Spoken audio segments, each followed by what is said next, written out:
আমি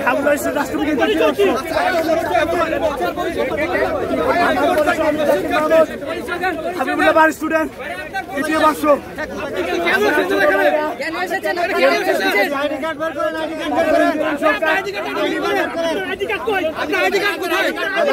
আমার পরিচয় সব আছে।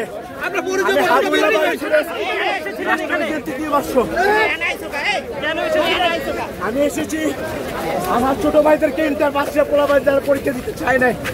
আজকে এরকম মর্মান্তিক ঘটনার পরও সরকার রাত 3টা বাজে কেন আজকে পরীক্ষা কেন ঘোষণা করতে আগে কেন করতে পারে নাই? গতকালকে 9টা বাজে তারা পারত পরীক্ষাটা স্থগিত ঘোষণাতে রাত 3টা বাজে করছে।